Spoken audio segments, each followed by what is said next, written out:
transcription. They will not bother you again. Vrasja e igumenit të manastirit të Nartës. Rrugën e tij Xhemil Beu e nisi me një punë të pamenduar. Xhemili kishte një trim nga fshati Zvernec me emrin Dajko. Ky njeri kërkonte të merrte me qira dajlanin e peshkimit të lagunës së Artës, e cila prej 10 vjetësh administrohej nga familja Konomi e të njëjtit fshat. Fshati i Artës ju kundërvu me forcë ndërhyrjes së të huajve në këtë grindje. Xhemili, një ditë i shoqëruar nga njëri prej djemve të Stauës, po shkonte me kaloshin në qifligun e tij të Mifolit. Rruga prej atje merrte një kthes dhe futej në një ujishte të fshatit të Artës, në mesin e të cilës ishte një pus, ku po e priste një përfaqësi me priftin në krye, për të i lutur që të hiqte dorë nga mbështetja për Dajkot. Me sa duket, fjalët u ndezën si shumë dhe Xhemili deshi të u japë fund. Shkurt, ai qëlloi me kamrik Kalin, por edhe priftin, që kishte dal përpara. Për atë që ndodhi më pas nuk ka ndonjë version të besueshëm.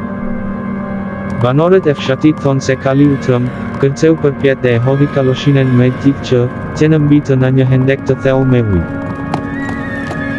Ndërsa Xhemil Beu, nga ana e tij, thotë se fshatarët e Artës, të nxitur nga prifti, e ngritën njërën rrotë të kaloshines dhe e përmbysën atë në hendek.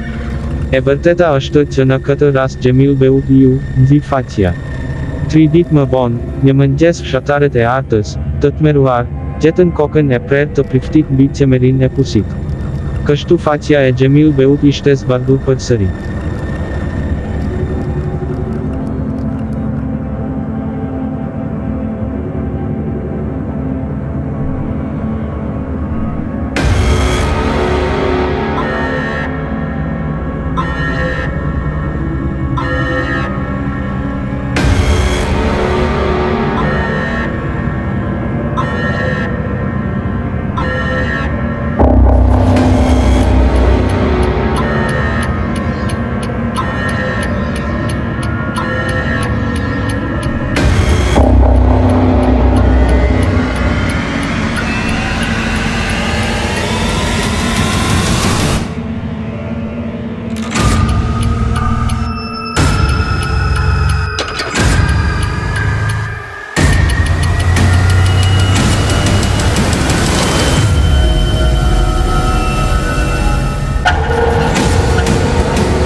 Gratë vrapojnë drejt fshatit, duke bërtitur të tmerruara.